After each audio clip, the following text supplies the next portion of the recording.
Y'all better come my way. I'ma make a statement day by day. Y'all better come my way. Y'all better come my way. Okay, and say, y'all better come my way. I'ma make a statement day by day. Peace out, up. Put them in the air, and go rise up. Welcome to Jam-Packed. I am your host, Jamila, and I am super duper pumped for today's guest today. She is the host of the podcast Black Tech Unplugged. And for those that are like, well, Black Tech Unplugged, yo, that sounds dope straight out the gate. Black Tech Unplugged was created to tell the stories of Black folks in tech. As a Black woman who often found herself as the only one, in many scenarios, she felt alone in the tech scene. However, over time, she has met a ton of amazing Black folks in tech who are creating amazing products. And Black Tech Unplugged stories were created to help you, the listener, hear what others have went through to get to where they are, to share their resources and advice so you have guidance on your tech journey. It's a podcast for the people, y'all, to help you put your footprints in tech. And a little stunt, she is also covered internationally. She's had folks from Canada and UK on the show. That's what's up. She is a tech career coach. She is also a creative technologist with years of professional experience and functional delivery roles from Scrum Master to product management and program management. Currently works as a functional delivery lead for Kin & Carta, a global consulting firm that seamlessly integrates strategic consulting, software engineering, and marketing technology needed to help businesses transform their digital landscape. And in this role, she establishes functional best practices for her teams. She serves as a key arbiter between the client and the business, mentors junior team members, and ensures team delivery meets the client's requirements. And she is their thoughtful problem solver who learns and understands her client's business and works with her team to bring the client's vision to life. And also while she's doing that, for the very same company, she is also the co-lead for IDEA, which stands for Inclusion, Diversity, Equity, and Awareness, y'all. And she was also on the book launch team for Black Tech founder Arlen Hamilton's It's About Damn Time. Y'all, you don't want to miss her this week at her set, South by Southwest. It'll be March 16th to March 20th this week. She's hosting a panel with Lisa Godwin, the senior consultant and creative technologist for the New York Times, discussing why diversity and inclusion is still a buzzword, what the initiative means for Black folks, and how everyone can help move diversity and inclusion into a movement. Because diversity and inclusion, the name of the panel is Diversity and Inclusion, the Buzzword Movement, or BS. And many times we hear it time and time again, shouted from a lot of companies, rooftops, diversity and inclusion. Yet most tech companies employ less than 5% of people of color. That stat alone makes you think, what does diversity and inclusion actually mean? They're also going to discuss why diversity and inclusion is still a buzzword and what that initiative truly does mean for Black folks and how everyone can help move diversity and inclusion into a movement. Y'all, she's a traveler, a food lover. Make sure you check out her food blog, The Palate Chaser. She is a housewives aficionado. And her overall goal is to assist in bringing synergy within a project as well as facilitate project understanding in every project she manages. Meet her at the intersection of digital innovation and community. Joining us from Chi-Town, Chicago. Folks, I bring to you Deena McKay. Woo! All right. Now, how much do I have to pay you to follow me around and say that every day to people that I meet? Just put it on a bullhorn. Just Deena McKay, Deena McKay. I got the episode on Jam-Packed. I'm so happy to be here. I'm so excited to speak with you and to all of your listeners. So this is going to be great. Yeah, I'm super pumped. Like, I don't know if you know this, but I think I found you on Clubhouse, funny enough, and you are the tech. I think that's where I met you, or maybe it was on Instagram. I don't know, but I was like, Black Tech Unplugged, sign me up. I need to know all about it. Slid in them DMs. I was like, listen, I know you don't know me from a can of paint, but do you want to come on my little podcast and talk about everything tech and your podcast and what is really going on in these black tech streets and these tech streets? Yes. I didn't know you we interacted or like met on Clubhouse. I mean, so much happens on Clubhouse. Yeah. I don't know if you can keep up with it every day, but yes, you did slide in the DMs on Instagram, and I was more than happy to join you here. So excited to be here and excited to talk about a variety of topics. Yeah.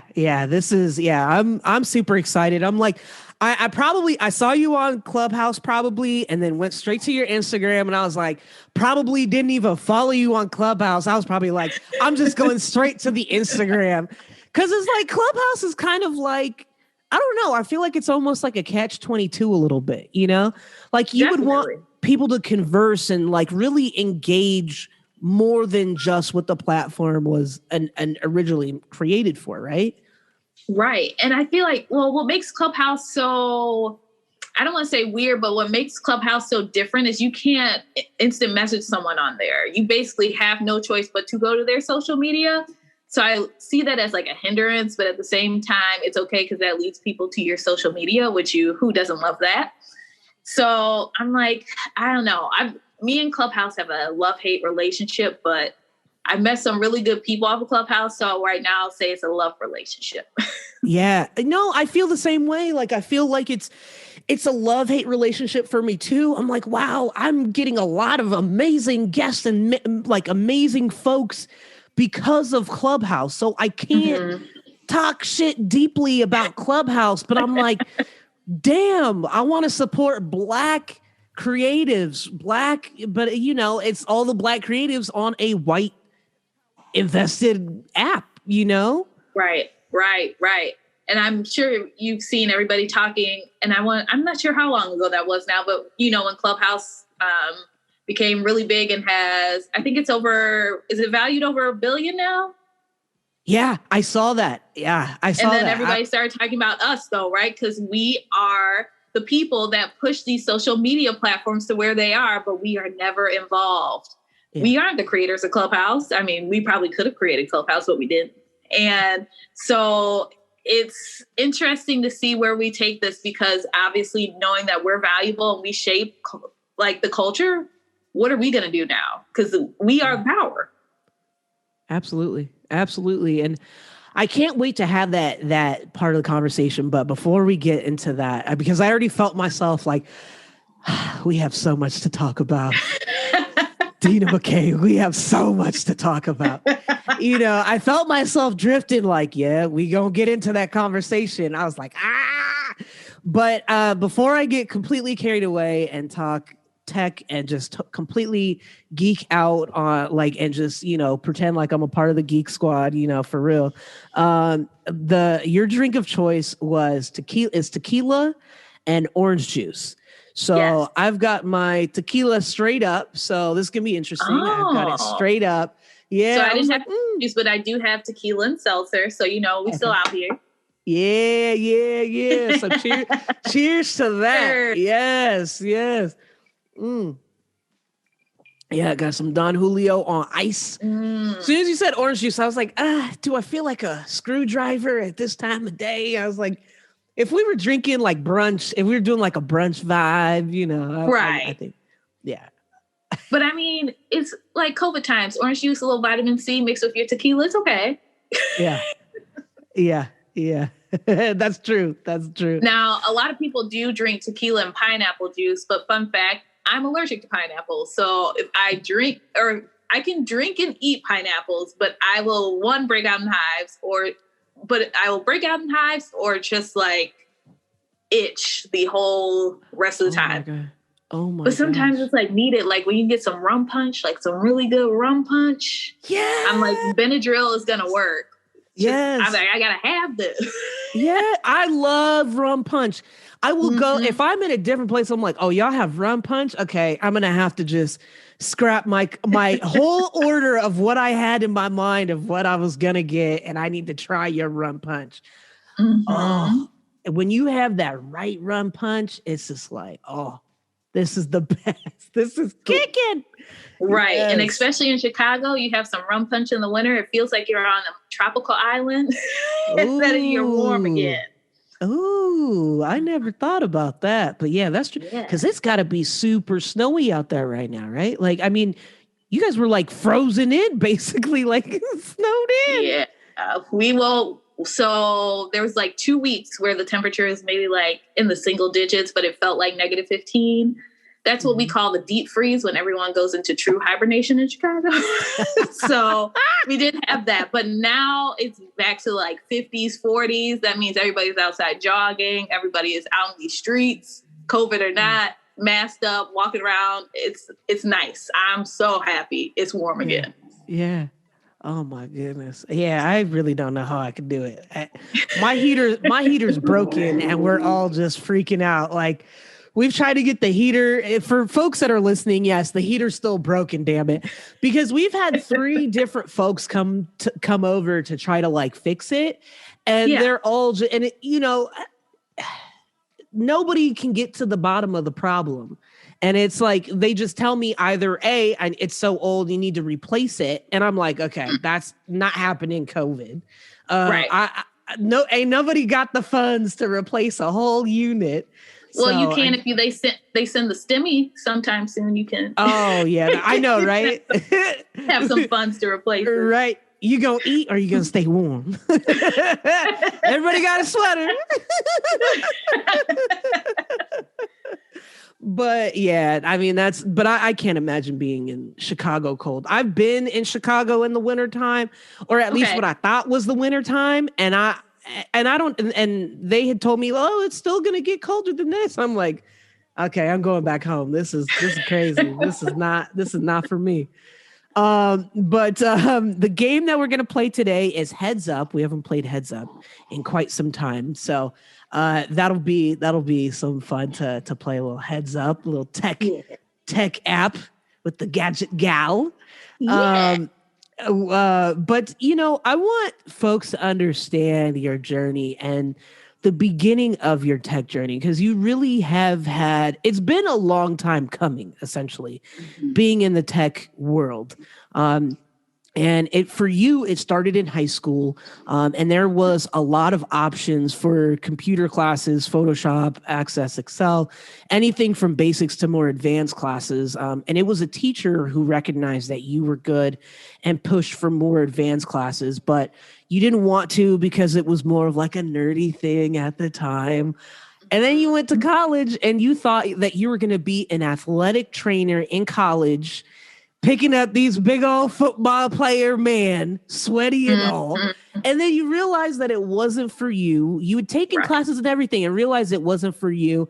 And then by winter break of that time, you wanted to figure out what your next step was going to be. And you knew that you liked technology and playing with technology, and you liked the business part of it as well.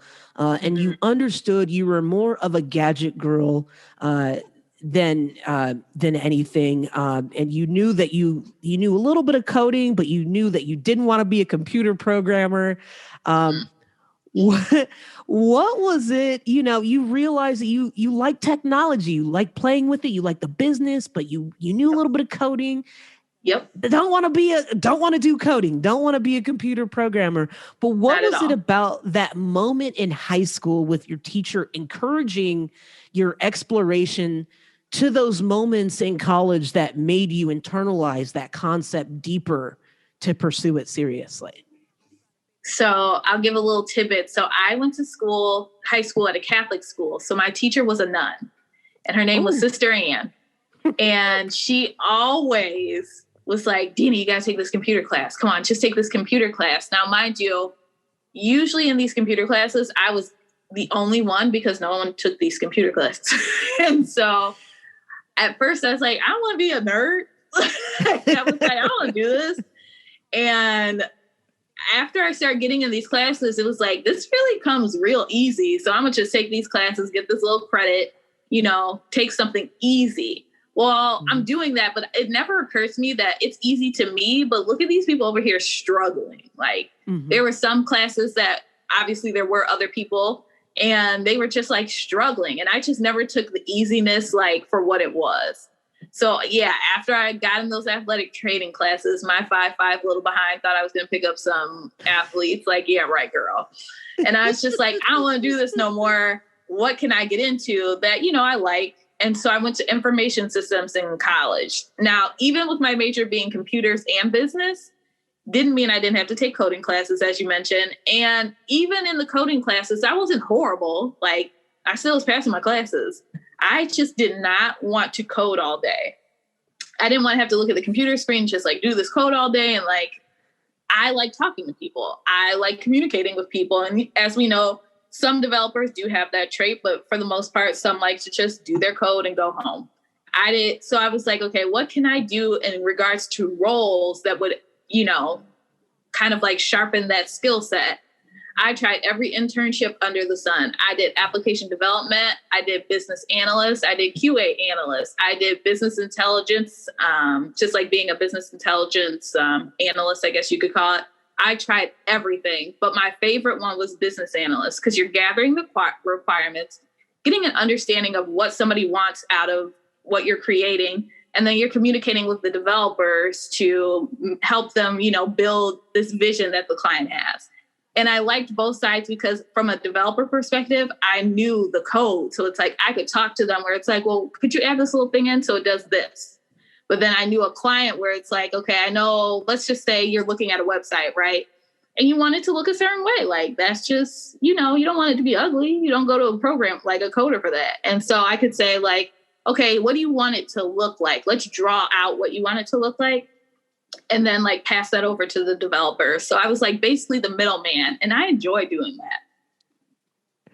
Yeah, no, that's so cool because, it is super important to be able to articulate your like the thoughts of the business to the coders and the coders to the business.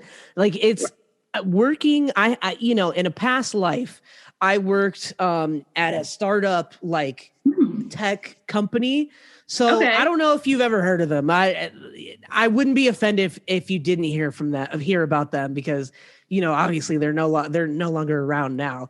But they were. Have you ever heard of the company Juicecaster? No. So it was kind of like a social mobile app, but it was like an app, like it was video and picture, but you can like play it. It was like coding that you could put like attached to your Facebook. And if you posted it, you could connect it to your Twitter at the time.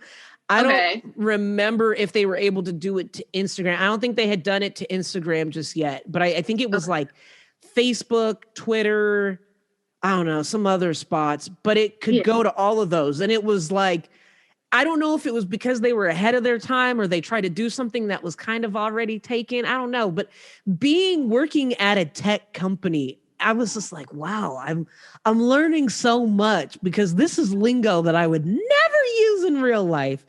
But I was the user engagement manager in the marketing department. So I had to create these campaigns of like putting like bands and artists on there, trying to get them to use it and using people that are in, the boonies to use it on their Cricket phone. And the part of the problem I feel like was they never could really lock in the big companies. So I think at the time they had Cricket Wireless, they had like Metro PCS users, and nothing against all of those folks, but they started to slowly do, I think, portions of maybe AT&T. But I don't think I know anybody that really has an AT&T a cell phone like that. I don't know, like the big cell phone hitters to me are like Sprint and T-Mobile and Verizon, like. Right. So it was so interesting because it was only available as an app to download through those companies. But working there was so interesting. And you've learned a lot in the workspace as well. Your first job straight out of college was IT consulting based in Seattle. You travel back and forth from Seattle to Chicago, which is kind of like a dope thing to, like, that's your first job. You get to commute. Yeah. I guess for me, I love traveling. So I'm like, well, I mean. Oh, I do too. If it's from state to state, you know. But it was like, I don't know, it was different because, well, you know what? For me, it wasn't that bad because I was single. Like, I didn't have any kids, no pets. So it's like, I'm just hanging out in this world and getting everything I could get. And also at the time, I've been to Seattle like one other time. So it's like, okay, I get to see Seattle because I was going there like weeks at a time, like 3-4 weeks at a time, or, you know, going once a week for an actual project. So it was cool. But I know traveling isn't for everyone. And especially if I had to do that now, I'm not sure I would say that it was fun. But it was fun when it happened. Yeah. Well, I mean, yeah, straight out of college, it's like, yeah, like, peace out. You know, I'm going to Seattle for work. I'll be back. Right. You know, but I get it. Because now I probably wouldn't be able to do all of that now either. Like, I'd just be like, okay, I got to travel. Because, I mean, years ago, I used to have to travel to go to Memphis, like, on the weekends. And then, like, I did that for like a year and a half. And I was like, man, at that time, I didn't have any kids at the time. And I was just like, I'm really exhausted by this. I would like to just hang out in LA and then go out of the country for vacation. I don't want to go to Memphis. Yeah. So I get it. I get what you're talking about, but you learned a lot being Black and in the tech world. And you started to compile a lot of cool notes of what you learned, because I love that with your podcast, it's very beneficial for other folks. Whether you're in the tech world or not, there's something you can take away from every episode. Right. And what you encourage folks to do as well in the workplace, you know, from building relationships and being yourself, and don't be afraid to ask questions, be confident in your skill set. Whether it's you have that job for a reason, failure is okay. Don't leave the failure on the table. You know, workplace. I've been out here doing my research on you, man.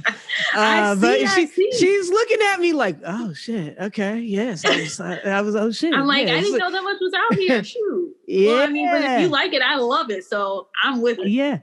Well, no, because I love that those are gems that anybody and everybody can take in any workspace, and you apply it to your life, to your workspace. And you also learn that in the workplace and you know, what's important as far as like having a paper trail, receipts of work that's been done, creating a brag list, that there's 2 parts of your brag list. Keep track of your failures and what you can improve on. For those things that I just mentioned, your experience, like I said, had kicked off a lot of and inspired Black Tech Unplugged, your podcast, as you like to say, your side hustle. But you out here doing it. But can you elaborate on some of those findings, on some of those points that I had just mentioned? Ooh, we ain't got all day, but I'll make a few. Especially like, I'll start with like the brag list and the 2 parts of it. Cause like people hear brag list and they're like, oh yeah, I could write about myself. I'm gonna say all this stuff. And it's like, okay, I'm not saying you shouldn't write the good stuff, because like write it out especially for performance review. I don't care if it's a novel, write it all out. Cause some people act like they can't see and they need to see it in words. So it's like on the brag list, it's like just everything that you do that impacts the company. But there also needs to be, as you know, there's always like opportunities to grow. And you know, we hate looking at that part, but there has to be somewhere where you had a failure or you made a mistake that you can improve on, or one that you already improved on. So it's good to just keep that list and check back like, hey, am I working on this skill? I know I messed up here before. Like I could implement some new things, you know, on stuff I'm working on now. So I love the idea of a brag list, because when you go to like have your review. I think most companies have it like every 6 months. I can't remember what happened yesterday. So how am I remember what happened 6 months ago? I need my list to see what I did, and then I can write about it. And then in regards to like the podcast in general and like how it got started and like why it got started. So y'all, I was in one of those positions where I was just like, I don't like it here. I hate it here.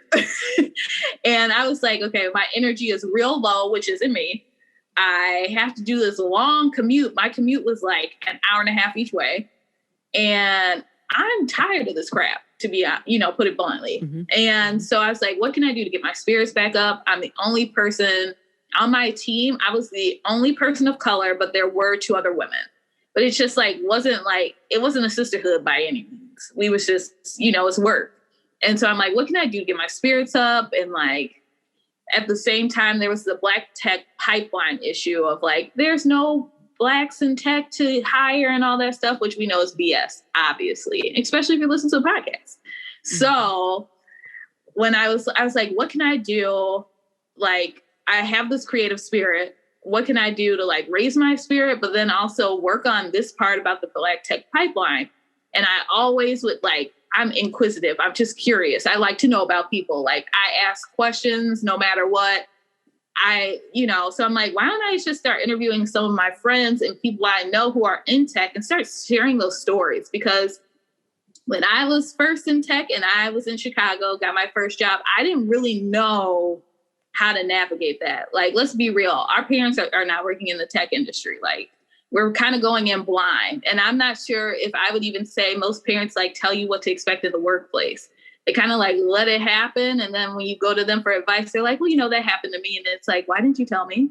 Why didn't you tell me these people were crazy out here?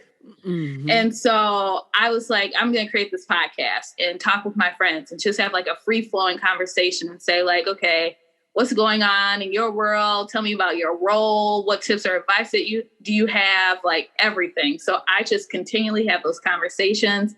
I've met a lot of people who are amazing tech entrepreneurs and also just working in the tech space in these like roles that we never would have heard of. Like a lot of times people were doing stuff in tech, but they didn't even know that they were doing stuff in tech and went to school for something completely different before they came back to tech. And it's crazy that for so long, we were almost shut out in a way. We weren't we're seeing these people like wear jeans to work and have these amazing jobs and work on beanbags. And here we are like in this stuffy, work environment saying, well, why do they get to do that? And it's like, no, it's time that we share our stories, share that we're out here and start teaching people how they can get these jobs and be successful in these roles. Mm-hmm. Absolutely. And we were talking about Black folks in tech and just trying to be in a team, and wanting to be supportive of one another in the same workspace. Mm-hmm. You've dealt with so much in the tech space, from even a supervisor. Oh God, what was the quote? Perception is reality. Is that what she said? Yes. I got to touch on it real quick. I know you're going to ask a question, but I got to touch on this perception is reality real quick, because this probably happened to so many people and they don't even realize this is what's going on. So I had this manager, and in so many words, she was trying to push me out. And this girl was having people write about things I was doing wrong. And, just the regular work, like politicking BS. And so she would always tell me, well, perception is reality. So what she was saying with that was that there's a narrative about you in the workplace. And if, let's say, I'll use the example of she has this narrative about me in the workplace and she's spreading this, right? So that their perception of me is now this reality of what I do. However, I'm playing that game. I'm going to come at you with some receipts. I'm going to change how I'm going to tell people who I am. Now, if they go and listen to her, that's a different story, and that's between them and God. But what I said was, this is who I am. You've seen me work. You've seen what I do. So I'm telling you, this is who I am. So your perception should be what I've given to you in this binder that says, this is who I am. But however, if you let someone else write that narrative for you, that perception becomes reality in the workplace. And once people have a perception of you from a certain standpoint, be it the one that you wrote or someone else wrote, it usually stands unless something major happens. So that perception is reality thing, I have, even though it was not the best time in my life when that happened, I have taken that through the rest of my journey to write my own story because I'm the author of this, not somebody else. I love that. I love that. Woo. You know, I like it. It's so crazy that she was so adamant on trying to push you out and all of that. You know, for folks that don't know, you were laid off the same day that you found out that your mom was diagnosed with cancer. Yes, that was a different job, just to clarify. A different job. What was it that kept you motivated and inspired and focused on having that strength during that time to look for a job? Because it took you, I think it was 3 months that took you to find a full-time job after that had happened, correct? Right. Something around there. That was like one of the hardest moments of my life. Like, can you imagine going to a hospital and like getting some test results and then like in that afternoon you're laid off? Like, I just was like, this can't be life right now. Like, and so my family is in Cleveland, Ohio. And so imagine I'm in Cleveland, but I still live in Chicago. So it's like, I'm already traveling back and forth in a panic. Then this happens. And then you want to lay me off. So it was kind of like, first off, I'll be honest, for me, it was a blessing in disguise because it was a bro culture place. And for me, it wasn't really a good fit, but I was making it work because I've got this stuff going on in my life that I need to handle. But my mom was always strong and she like persevered. And I think that's what kept me motivated is like, look, it's a job. There's other jobs, thousands, millions of other jobs. Something else will come. But it was also a blessing to like have that time with my mom during that time. So it was like a blessing, like, well, now I don't have to worry about y'all because y'all crazy. I can focus on what really matters. And seeing her like continue to fight and try during that time kept me motivated because it's like, I know I can find something else. There's something else out there for me. And I need to go where I am valued, just like I'm valuing, you know, my relationships with my family and valuing my time with my mom. I need to find somewhere that not only values me, but is understanding to the situation that I'm in and can be flexible to that situation. Absolutely. And you ended up finding a job that working between business and tech, translating to business people, which is exactly what you've always wanted to do. Right. Yeah. And that's even incredible. Like, yeah. And my manager at the time was very flexible, like, because my mom was still going through chemo treatments. He was like sending her cards, sending her like plants, and then making sure like if I needed to like work from home or something, like he would be flexible. So having a job that I actually felt valued, plus having the support made a world of difference because a lot of people don't get that. And it's crazy how some companies treat people, especially when their loved ones are sick. So I am so grateful for that particular period of my life. Yeah, absolutely. You are an inspiration for sure. And creating Black Tech Unplugged. You are the Black Tech, you are the gatekeeper to essentially all Black Tech news. What are some apps before we get into the what we had been discussing earlier? What are some apps that we should support and look out for as whether we're a consumer or just folks that we should look out for, whether it's someone we purchase an app from or invest in or whatever? Yes. So I'm going to go back on what you said about the gatekeeper. I don't know if I would say I'm the gatekeeper, but I do appreciate this title that you gave me because there's another company, The Plug. I don't know if you heard of them, Sherelle Dorsey, and she does a lot of great work. And she also does I'm trying to think of the best way to put it, like analytical responses to things that are going on in tech. So like giving reports, and I think they go out every Monday, and she's on Clubhouse. So every Monday she runs like through some of the top tech stories. Excellent resource. If you have, I think it's like $10 a month to be a kind of like, I guess it would be a member of the plug, but I definitely highly recommend if you're into tech news and you want to see the analytical like breakdowns of things, the plug is your greatest source. Another person I want to mention, Dawn Dixon.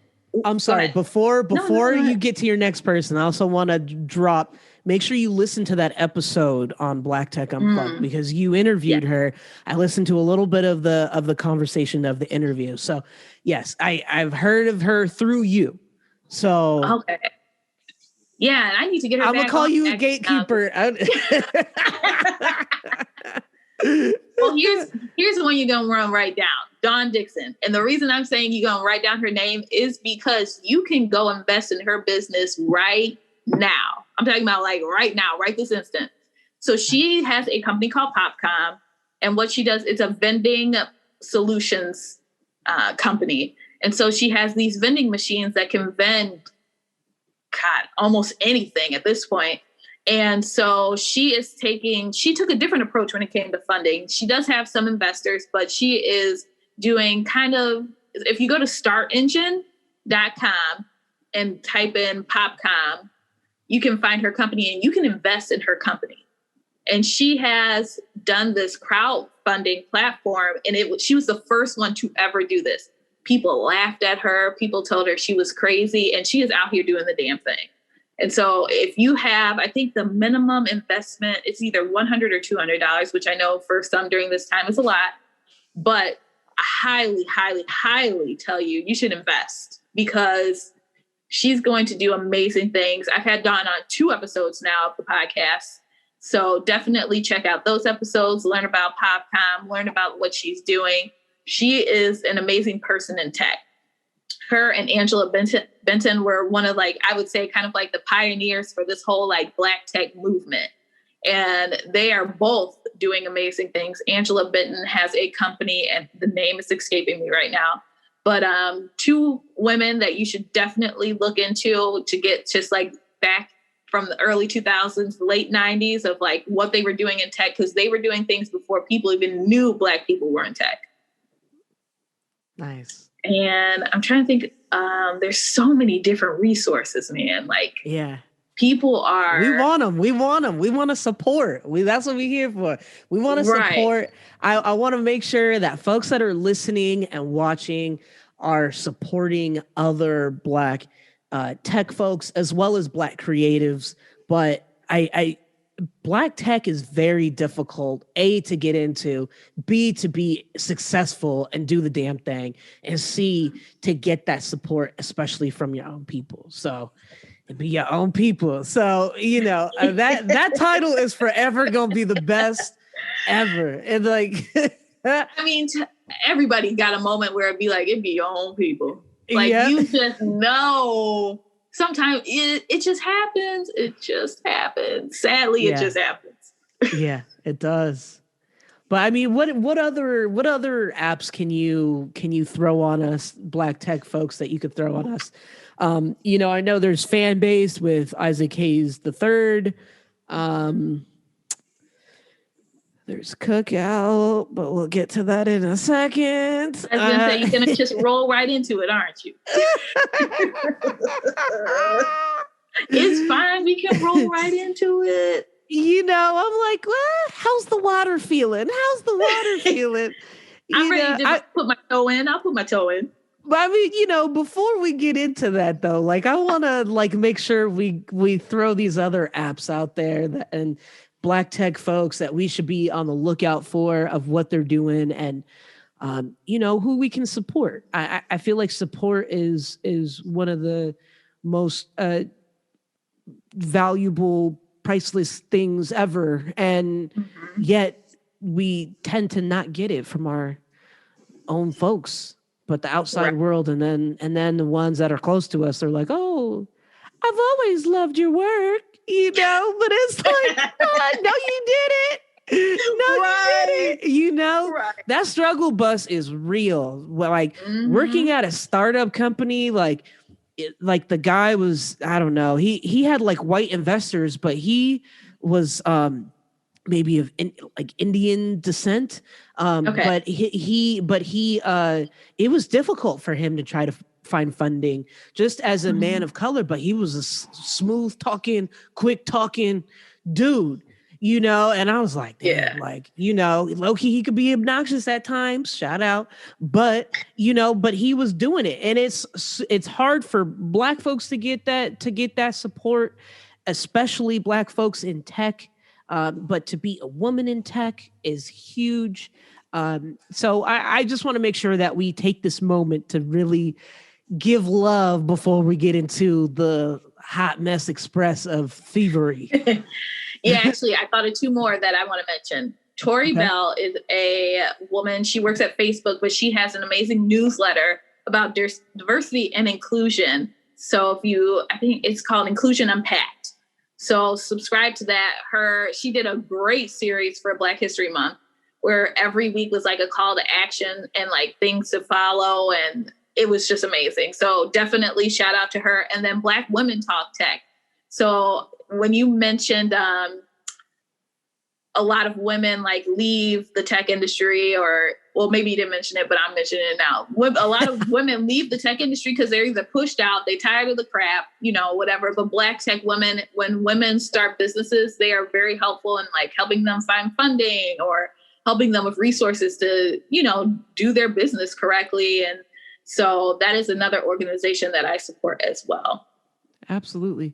I mean, we had Sarita Hines on here, episode 55, the founder of Trustabit, and it's like a voucher app, and it was a really cool concept. But I think she was trying to get more into the European market.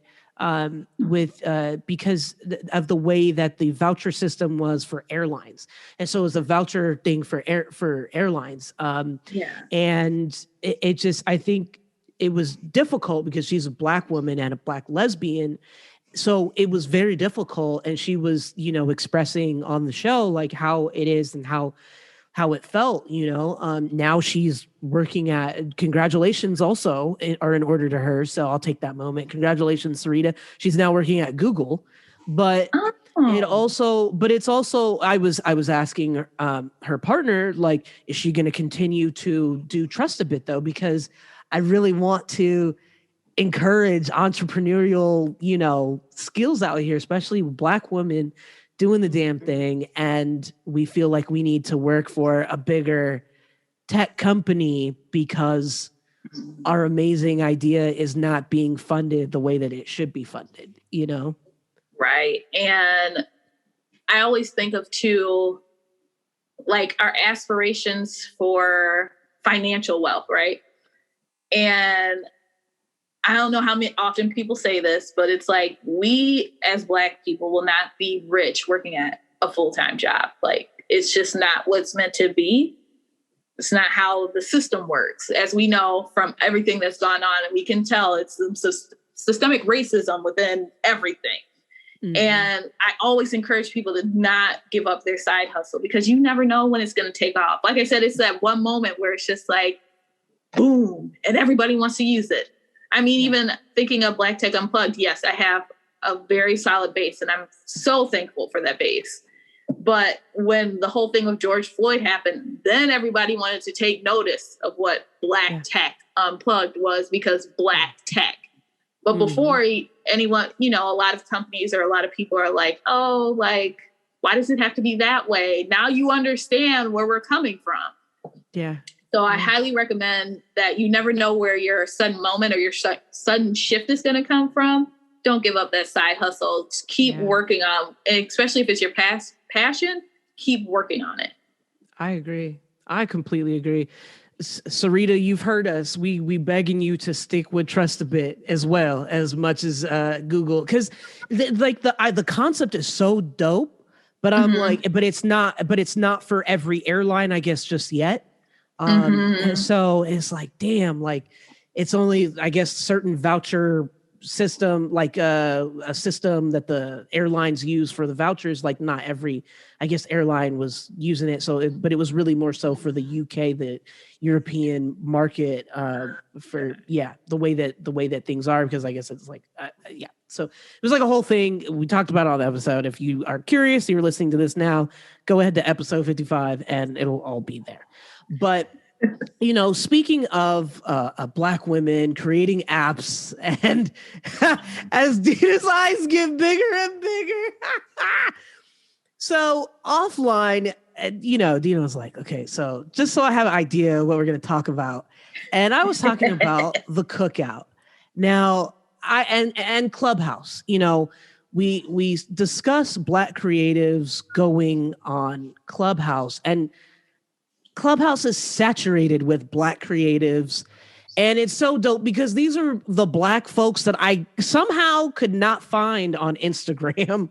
But right. They're all there on Clubhouse, and you can see them in the rooms, the hallway, the clubs, the club rooms, the private rooms, all of that. Like you find them. I've found so many incredible folks that I'm like, what the fuck, Instagram? How could you not find me these people? I had to go on Clubhouse, sign up, get a whole hookup, because they still in the beta testing supposedly, yeah, exactly. I roll. But it was then somehow it came to my attention, the Cookout, because I was listening to the Breakfast Club. They were talking about the Cookout, and I was like, damn, that sounds really great, because the way that they had explained it was that the Cookout was basically like the Black version of Clubhouse, and that there should be more folks supporting Black apps.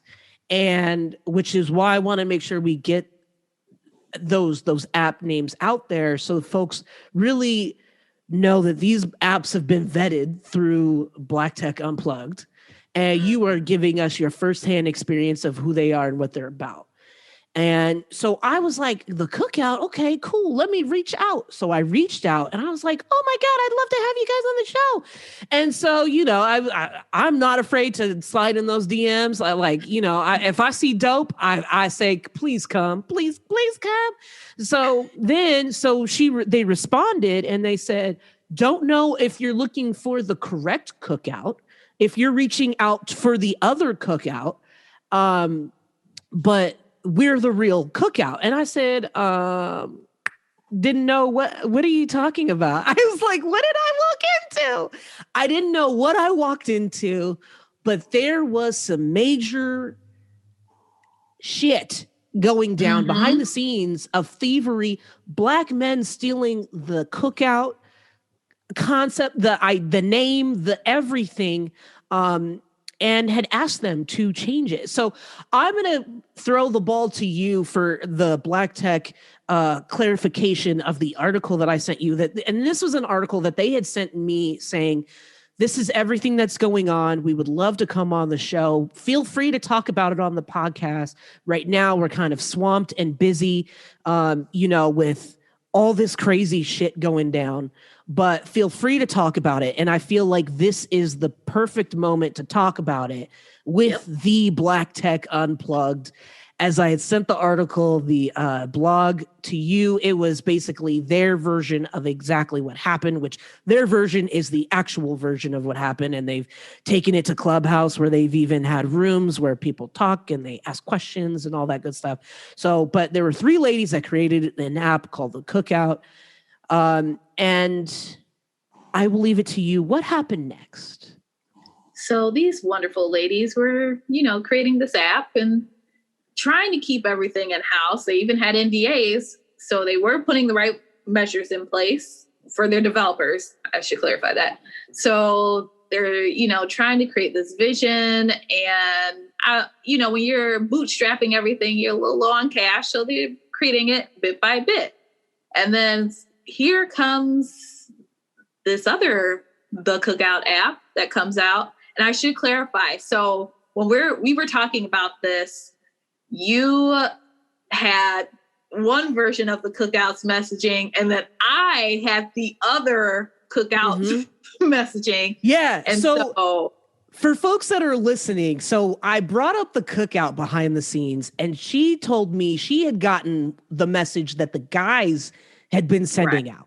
So this is where information is now being shared on both ends, and Deena is going to give you all of that. The exclusive. The exclusive with Deena McKay. So the women who are building the app, you know, they're like building behind the scenes.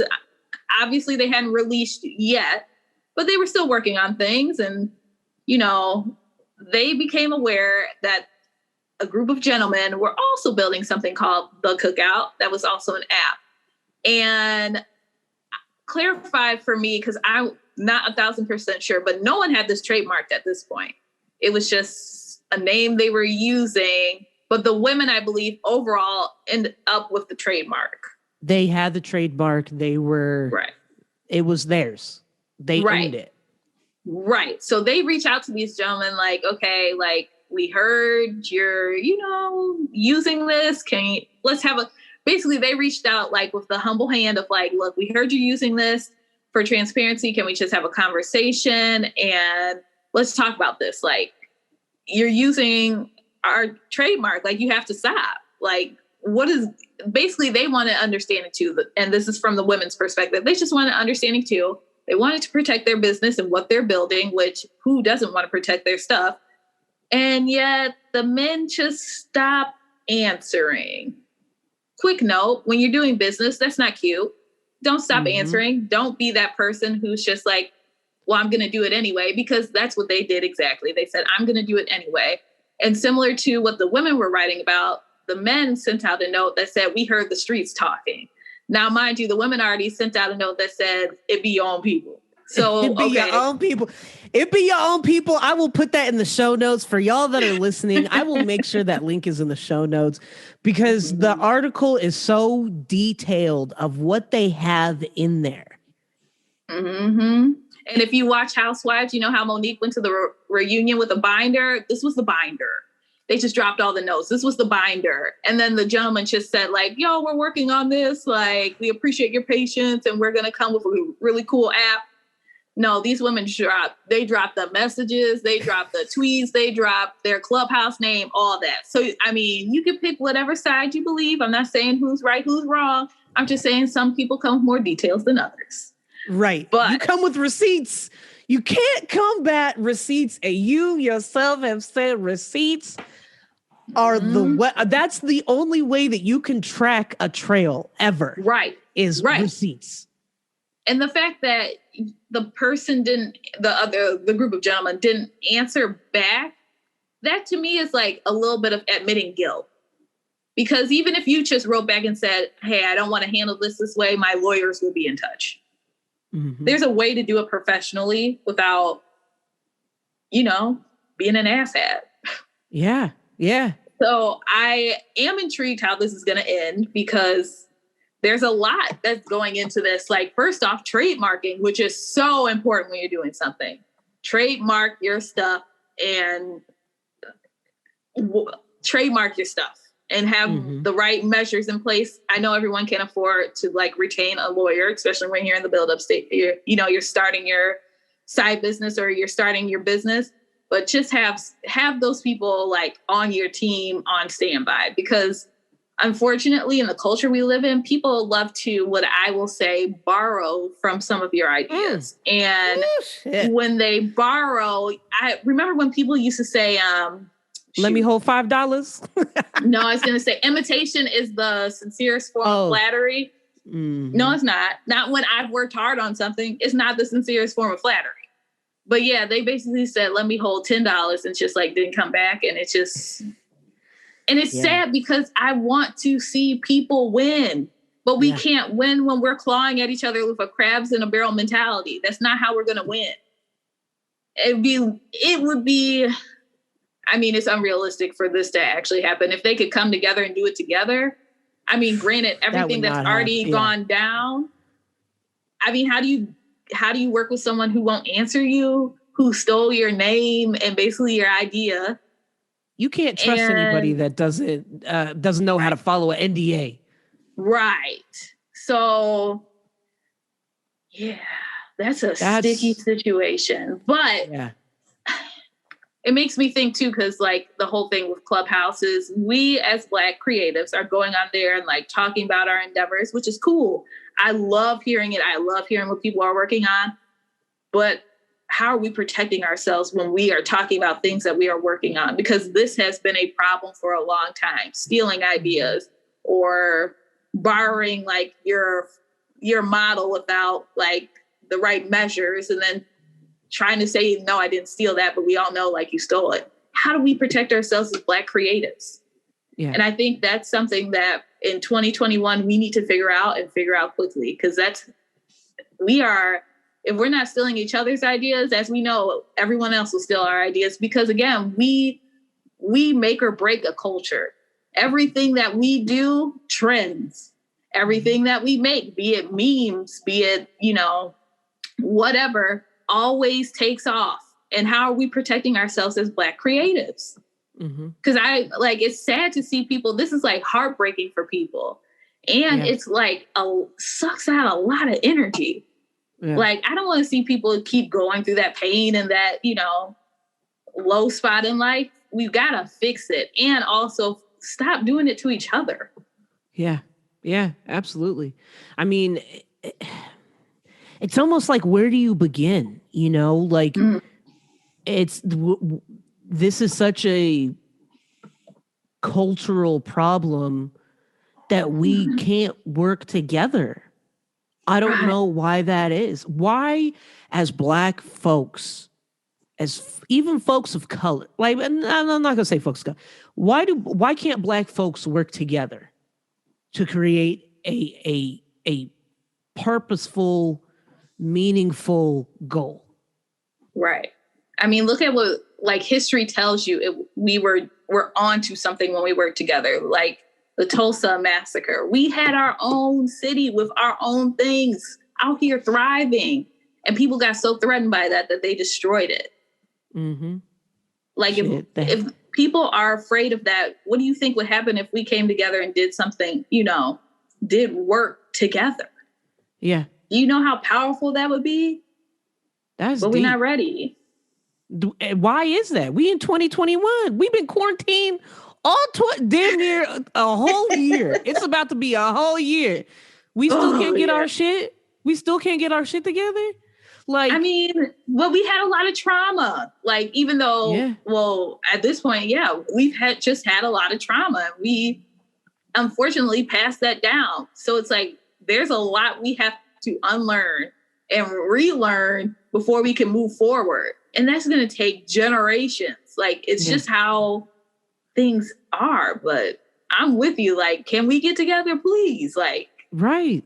We can do it. Can we all agree to do it and not have something like this happen? Do we all have to sign an NDA to make it happen? Whatever. But can we do it? Right. Are you going to stick to the NDA? Like, can we really be a real team and be effective team members with effective communication? Like, when I think of Black folks coming together and making some dope shit happen, I think Haitian Independence Day, the flag behind me. The Haitians rebelled, and that's how the Haitians became free. On the Haitian flag, it says, "Le union fait la force," which is the union is the force. Together we are stronger.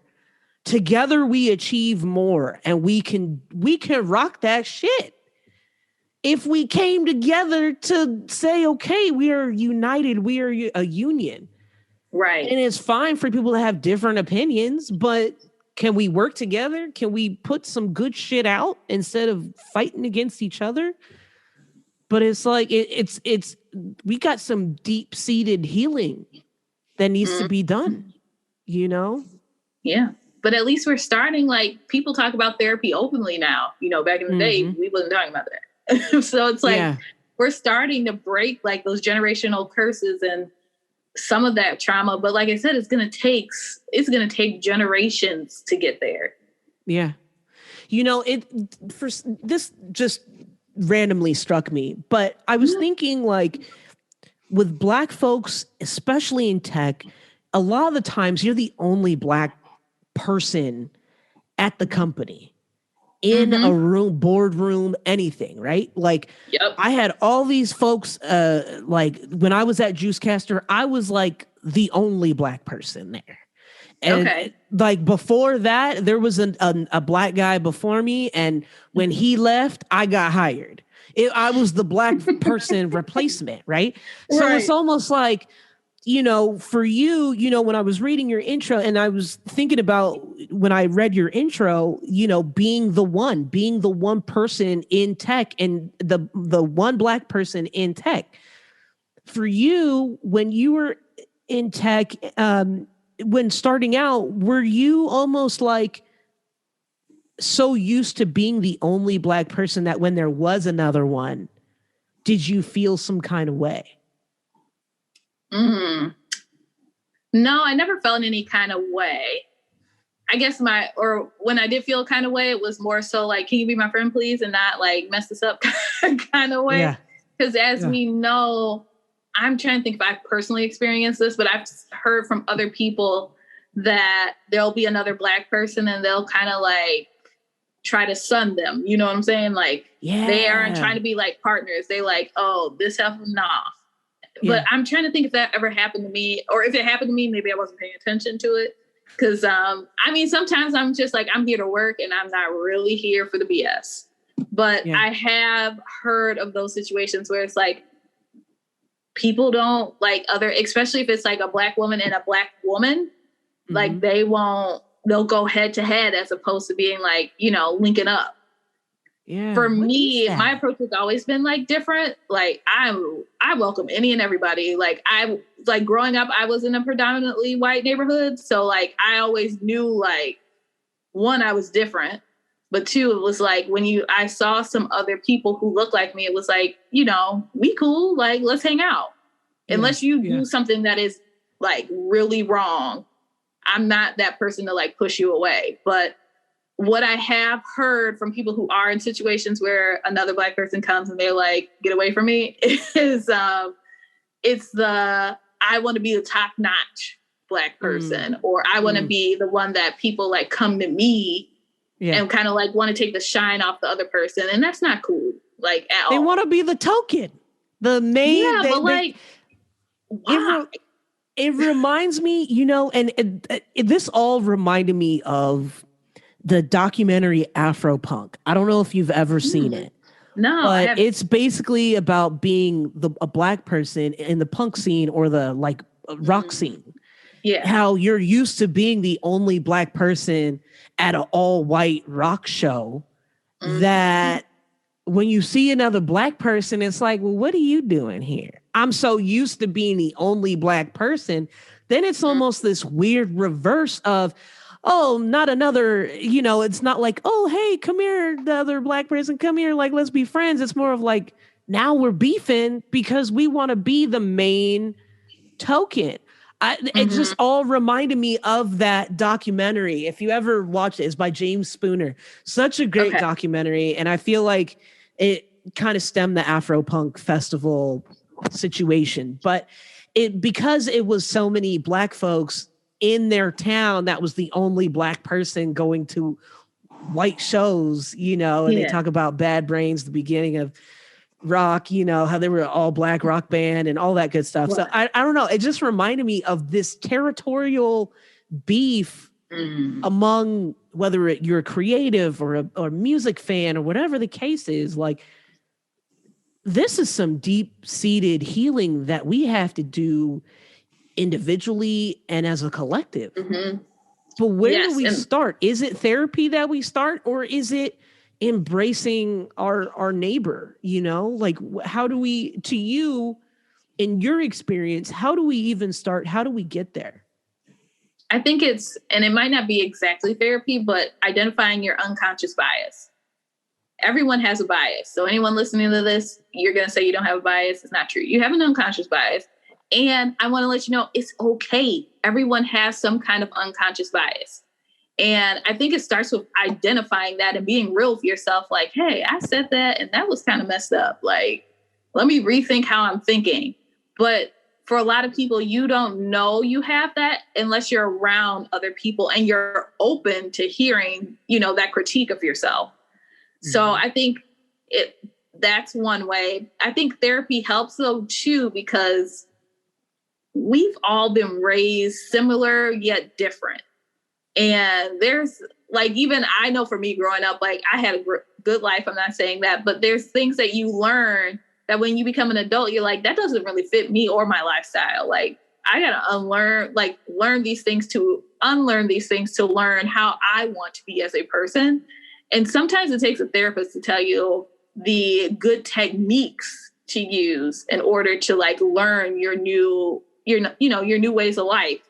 And I know, and it sometimes takes a therapist to help you heal certain parts of yourself. So I'm not against therapy. I know some people are still leery about it. I mean, I don't know about you, but I was always raised, pray about it. You don't need a therapist, pray about it. Oh, yeah. Yeah. And no, for me, I grew up so I went to a therapist when I was younger, but I was like, I'm not even ready for a therapist right now. I feel like you also have to be ready. You have to be ready to do that work, that internal healing, but I've heard, pray about it, and I feel like most Black families tend to be like, let's just pray about it. And maybe that's why we just as a collective are very hesitant when it comes to therapy. I go to a therapist now and I love talking about going to a therapist because I want other people to heal. I want other people to feel comfortable, like you said, in talking about therapy and talking about healing. Prayer is nice, is beautiful, is lovely, but we have a lot of things that have happened in our lives in our childhood where we have to really unfuck ourselves, and prayer is not going to help us in that respect of unfucking ourselves of everything that we've learned and been taught, whether it be society or family or whatever the case is. These are deep-seated personal healings that have to happen in order for that prayer to work. To me, right? At least. And I've been hearing so many people I go to therapy, especially during COVID, because I feel like, I'm just going to put it bluntly, everybody lost their mind because, we aren't supposed to live like this. We never lived like this. You got to be in the house and do what now? People, we didn't know what we were doing. And a lot of people turned to therapy. But I did see a tweet, and I cannot remember who tweeted it, who said, can all of you people who are going to therapy tweet what your therapist said so then that we can get the secondhand healing? And I was like, exactly. So people are they want it, but it's needed. There's just unhealed parts of us that just came from our parents and stuff that we don't even know we have until you talk about it with an outside party. And I think that's what makes it good too. It's an outside party. They don't know your story. They don't know, what's happened. You have to tell them. And it's through telling them that they get to know you, but they also get an objective view of okay, you said it this way. Let's try it a different way. Yeah. No, that's true. And I feel like people don't really pay attention to all the healing that needs to take place and happen until, like you said, they're talking to somebody or in a relationship and their partner is that's not okay, right? That's not normal. That's not, it's you don't really say, damn, the way I've been living, I've been really, wow. I really have some work to do, Yeah, no, that's so true. And but it's interesting though, because I saw on Clubhouse, there's a group called Too Broke for Therapy. And it's almost that secondhand therapy of, we do want it, we just not gonna pay for it. And I get it, but I feel like there's also this common misconception of a therapist isn't gonna work with you on your budget. I've been talking to a lot of different therapists as far as whether they be on the show or when I was trying to find the right therapist match for me before I settled on my therapist now. But and they're talking about, oh, we got this pandemic, they've got payment plans and discounts and they'll work with your budget because they understand it is a shit show out there. And they're willing to work with you. And I feel like a lot of people they're like, well, yeah, I want to go to a therapist, but I don't know, they just not totally there yet, whether it be you don't want to have a conversation about your budget, financials, or the real work of healing that needs to happen. So we're going to play Heads Up. You're going to go first. We're going to play the pop culture deck. Let's see, the pop culture deck of Heads Up. And so you are going to go, okay. Yes, no, thanks. Oh, they want to give me the Black History deck. Jeez. I feel like they were about to charge me for the Black History deck. Would you be surprised? I know, right? Let's make a profit off of Black History, the shortest month ever. Jeez, Merry Christmas. That shit is nuts. So you will go first as far as we'll say you can guess. So you guess, it'll be on my head. And if I get it correctly, if I guess it correctly, I'll take a drink. If I get it wrong, you got to take a drink. Okay, cool. So, this whole virtual land of interviews is, I love it. And at the same time, I'm like, I can't play the games I want to play. Oh, yeah. Oh, now they want to. Okay, so it says celebrate Black History Month. Play this free deck now. Ooh. So we're going to do Black History Month deck. That's enticing. Do you want to do Black History? Oh, let's try it. My black card might get revoked on site. Mine too with these descriptions. So let's just try it. I mean, we might have to put it out and have it as a blooper, but let's try it. Yes. Okay. All right. I love it. I'm with it. Okay. So I'm gonna say okay. Oh man. They should just call this black card revoked. That's what they should call it. Oh yeah. I think there's one that's similar to black card revoked. I can't remember the name of it now. Oh, let's see. Is it Cards Against? Oh, wait. What the hell? What did they make me purchase it even though they told me it was free? Oh, okay. Well, there we go. They're going to call it Black Excellence and then get me just like that. They said it was free. That's some nonsense. It's upside down again. Okay. All right. Cool. Okay, here we go. Black History Month, Black Excellence deck. How you gonna win when you ain't right within? Who sings it? Oh, Lauryn Hill. Yes. Oh, I got a drink. She was on the Cosby Show, the oldest daughter, the actress who plays her. Oh, Lisa Bonet. Yes. Ooh, I love Lisa Bonet. He's blind, great musician. Ray Charles? He got one. No, he got one braid holding on. Oh, what does he sing? Stevie Wonder! That's all you had to say is blind and I know. But you knew I was talking about boxer. I'm so bad I do. Boxer. He has a daughter who was a boxer too. Oh, Layla Ali? But the father. Oh, Muhammad Ali. Yep. Oh, damn. I had to... Wait, I didn't hit pass? Oh, okay. Well, that, my hand is all types of... Okay, well, let me drink. Let's see. But you got them all right. See, you weren't even that bad. I know I felt bad. I was like, Stevie Wonder only got the one braid. Right. You got me with that one braid. I was like, oh, I know who. That's all you had to say. Oh man. Oh goodness. Okay, so it's your turn. Okay, let me pull it up. I'm gonna pull up pop culture. Ooh. Yeah, let's do pop culture. The Housewives aficionado. This is save. Did you have on instant replays? Yeah, instant replays. Okay. Yeah. All right. I am ready. I'm going to close my eyes so I don't look. Oh, nice. Okay. So superhero, not Batman, but... Ooh, I'm not good with superheroes. Marvel character. Superman?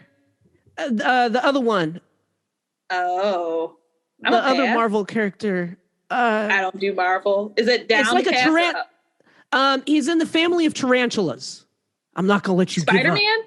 There we go. Boom. That might be DC. Sorry, comic book fans. Okay. Correct, I think is forward, I think. Yeah. Okay, got it. We might have to redo this round too. I gotta do. Oh, okay. White rapper kind of sings in his songs. And none of his songs really make sense. He's got a lot of tattoos on his face. I don't know. It's not Eminem, I know. No. I got it. Pass. To pass, you're gonna go back. Sorry, way. That's my bad. So to pass, you go back, and then to go. Post Malone. Post Malone. I was like, I don't know any of his songs like that. When I hear it, I'm like, oh, okay, yeah, that is Post Malone, but. Okay, let me save that video just in case, and then next time around, I will actually put it towards the camera. Hopefully this works. Nice. Okay. Let's see. Okay. Oh, it was a trio of them, and he's the youngest of them. So there was Joe, who's the middle one. He's married to so they're a group, singing group. There's three of them. Okay. Mm-hmm. Their last name was the group. The something brothers. The something Jonas? brothers. So the youngest one. Joe Jonas? The younger one. The Nick Jonas? Yes. Correct. Oh, so go correct. forward. Ooh. Go forward. Yeah, okay. There you go. Pass. We're gonna pass. What's if behind the scenes you just use the letters of what do they call it? Abbreviation? What was that last one? Let me look. Not abbreviation, but behind the scenes. Behind the scenes, yeah. Got it. That was my fault. I'll drink to all of that. The Jonas Brothers. They almost got me. They do. I'm like, who? I haven't heard about them in so long. Right. You're all good now. Then you were like, there's three of them. I'm like, oh, Lord. I should know how to describe this and don't do pass. Okay. Did it pass? No. Okay. I got a big forehead. Sorry. Okay. Black actor. He's always playing somebody's daddy. He's on commercials. Oh, Morgan Freeman? No. Yes. You were right. Is it Morgan Freeman? Yes. For real? Oh shit. Yeah. I know this rapper. Everybody thinks he's still alive, but he died in a shooting in Vegas. Tupac. Yes. You know he's in Cuba. He's in Cuba somewhere. Pass, because I have no clue who that is. Okay. Did it pass? Yeah, The Rock. Okay.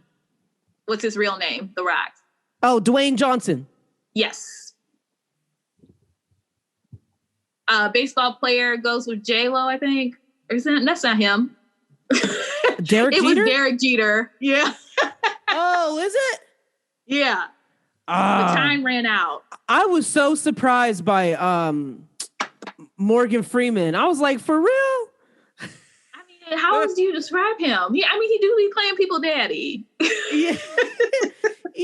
That's true though. That's true. I'm like, I can't think of a movie to save my life. It's that man who, he be on them commercials with that dad voice. Him. All right. I got pop culture. Yes. Okay. Right? They go fast, huh? It's just surprising. Mm-hmm.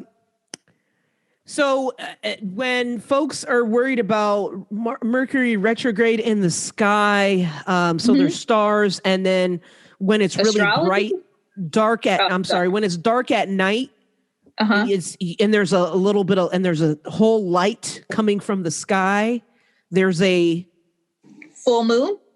Boom. Yes, I will drink to that. So yeah, forward. Mm-hmm. Yeah. I'm not even going to pass. Did it pass? There we go. Oh, now it did. Oh, the same thing that I had, the things on my face and the pronoun for she. So her. Mm-hmm. And then you said the things on your face. Above my nose. Can't see, is it a freckle? The things that it was on my guess. It was behind her eyes. Sorry, that was terrible. That was terrible. I'll drink. I swear. So is that like, who's Jenny and Georgia? I don't know them. That's why I was like, pass. I was like, pass. I guess it is like some kind of new Netflix movie, I think. Behind Her Eyes. Yeah. I have not watched it, but I've heard good things. Oh, okay. I've never seen it either. So I'm like, it might be good. I don't know. Now we have something new to watch, something new to binge since we're still in the house. We do. I know, right? Still in quarantine. With, speaking of being in quarantine and, things being virtual. Here, let me put my camera back up. Let's see. Speaking of, going virtual, South by Southwest is virtual this year, and it's really essentially a redo of last year because South by Southwest didn't happen last year because of COVID. So now it's virtual. For you being a panel, you're the host of the panel. It's a set all this week. Like I had said earlier in the intro, going from being at South by Southwest, what would the Deena now say to the high school Deena that was reluctant to take advanced computer classes when your teacher saw the potential in you? I can cuss on here, right? Hell yeah!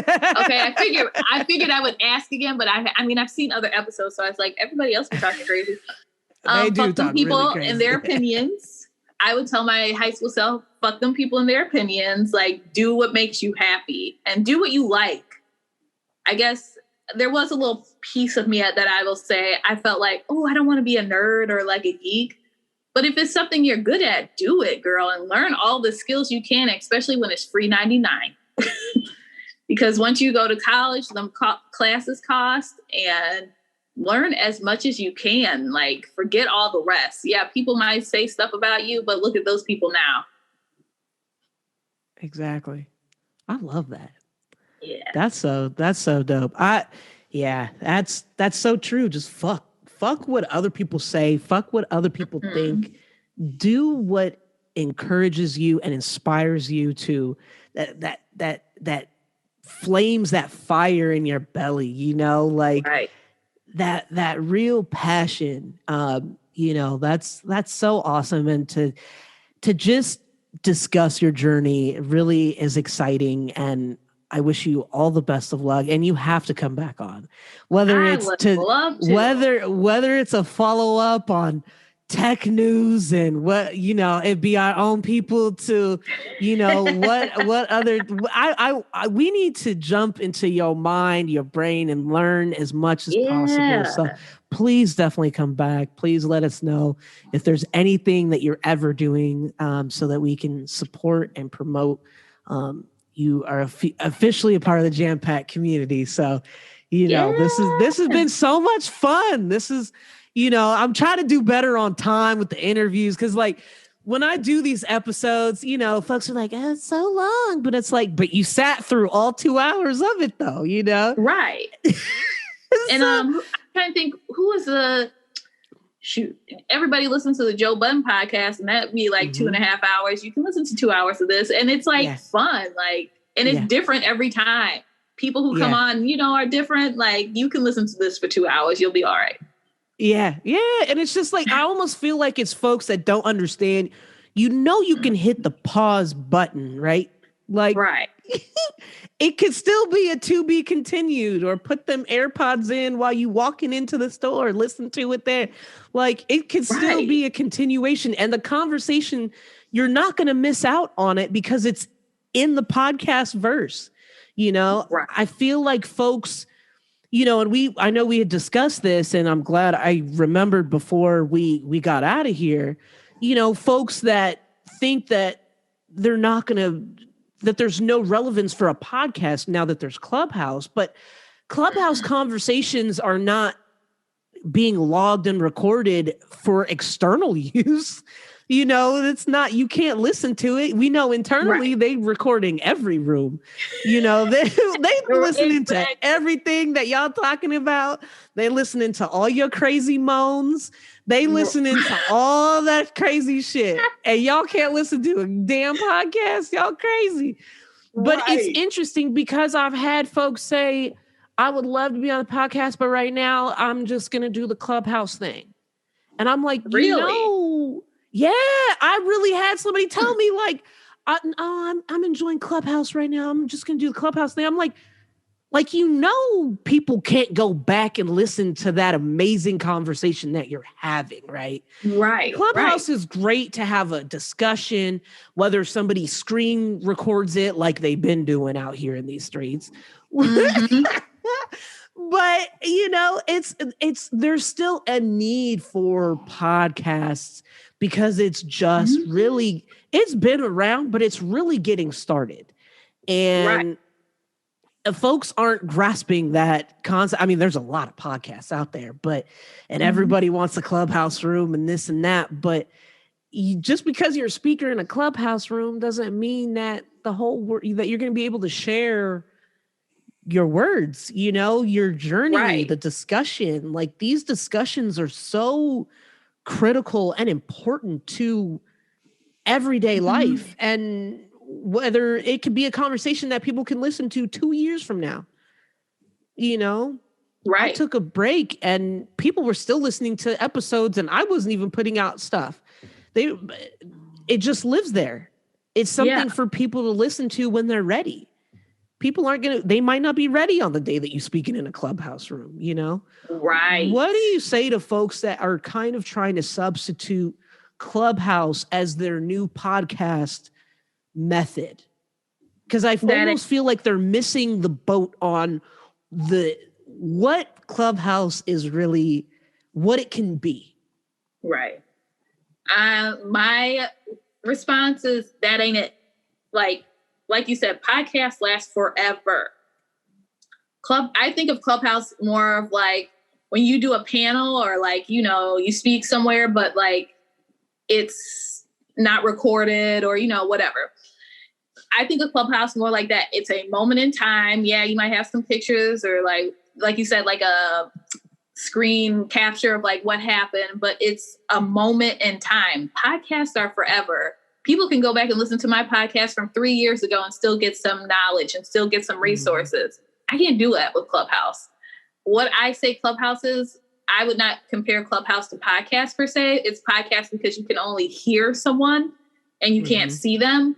But Clubhouse is really more like Facebook. You're networking. You can hear these people have this conversation for that particular period of time. But hell, even Facebook has something that you can save the video or save the live.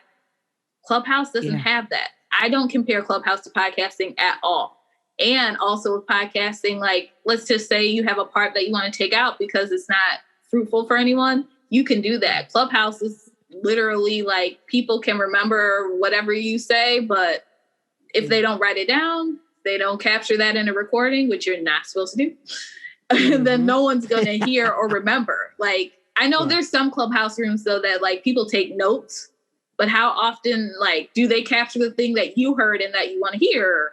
I mean, there's just so many factors. To me, Clubhouse is not replacing podcasts, period. That's the end. If you want a podcast, there's so many platforms you can go to and listen to later. And podcast and Clubhouse, two different entities. Absolutely. Absolutely. And I feel like it's such an interesting thing that they try to use that as an actual debate, like an actual like thing that could happen. And it's just, you can't go into time and listen to it, replay it. You can't pause it. You can't. And the amount of people that are in a room, can you imagine what everybody's doing in real life while they're sitting in that room? I know what I do Right. Right. I know what I do. And I'll be lucky if I listen to you, if I actually hear you at the time that you've been called on stage to to like share your piece. It's just it's such an interesting way that people are internalizing the concept of Clubhouse and how it's being used rather than how it could be beneficial. Right. And I do want to call out another thing that I've seen on Clubhouse too is like, y'all, please beware of scammers. Like, do not give your banking information out on there. Do not like give people instant access to you. Please be careful. I mean, when I first got on October, November-ish. And so it was cool. I was like seeing people that, you know, I see on social media, but don't interact with. It's like, now I get to hear you. Okay, cool. And then I start, as time goes on, especially around the holidays, it was more so people jumping on stage talking about things that, one, you don't even have that job. Like, you haven't even done anything with that. So how are you going to tell me something? And then two, people saying, well, just cash app me, or, you know, what's your banking information? I can do some coaching. Do not, if something sounds too good to be true, please do not do it, especially on Clubhouse. I don't want to see anybody get scammed. Do your research on people before you work with them, and also be careful what you share on there, because this world is crazy. And we already told you one example of borrowing ideas. Yeah, Please don't let it happen. Borrowing ideas. Please, I don't want to see that happen to people over and over, especially when Black people are the ones on Clubhouse and utilizing it. Be careful. I'm not saying that Clubhouse isn't beneficial. I've heard some phenomenal conversations on there, but be careful. Absolutely. Absolutely. And that is and it's interesting to see, I guess, how Clubhouse is trying to do things. Like, I started seeing like, this person's been reported for trolling, or like all these new things, but I noticed that it was people that might be new to Clubhouse, because it was people that I know in real life, or know through other folks, and I know it's the real person, and I'm hearing them, and it's their actual voice, but on the bottom part it said like report for trolling, or it gives that option to report for trolling, but it's like I had never seen that, but when I first started seeing it, somebody else was like, but what's your story? Because it says report for trolling. And, you know, like you see some new shit go down, and it's like, wait, what? Do I need to like throw you back to the audience? Because it gets crazy out here. But they really have been soliciting, and people talking about being like scammed, like you said. That, you know, it's those simple things. Don't give your information unless you've really done thorough research on somebody. Don't just willy-nilly give them your information, right? Right. Please. I'm like begging you, because I've heard stories of that happening, and I'm just like, why didn't you like do some research? Like, you can't trust everybody. You need some discernment. Please don't trust everybody out here. Like, keep it, I don't know. And don't think anything that's get rich quick is going to work out. Like, that's just research. That's all I cannot say that enough. Yes. Research. Yeah. Yeah. It's almost like, oh man, I got to stay up to date on the latest way of how they're scamming folks. Like, and that's scary, because that's supposed to be this new, beautiful, grass is greener on the other side type land. And, you know, it's beautiful conversations, beautiful things going on, but there's still some folks out there still trying to get quick, you know, get rich quick scheme going. And unfortunately, we're the bait, you know? Right. Yes. That's scary. That's really, really scary. Before we get out of here, we usually end on words of wisdom. What would your words of wisdom be for the folks that are listening, whether they're thinking about going forward with that tech idea, or just struggling, you know, just trying to gain that confidence back or find confidence in general? Like, what would you, just anything in general? Those were just random concepts I threw out there, but what would you say? I would say know that whatever you're searching for, or whatever you're, what word am I looking for? Whatever you are trying to find is within you. And no one can tell you who you are and what you're capable of. So if you are doubting yourself, or you just need a moment to regroup, do that for yourself. Sit in silence, just take a moment, daydream, do whatever you need. But whatever you need is within you, and you have to believe that it's within you. And then also another thing that I would like to say is don't take anything personally. Especially during COVID, everyone is going through something. We don't know what people are going on, like what's going on in certain people's houses. Don't let anything someone says to you discourage you from your next move or anything that you're currently working on, because they don't know the work that you're putting in. They don't know your skill set. And most importantly, they are not you, so they can't see the vision. So don't take anything anyone says personally.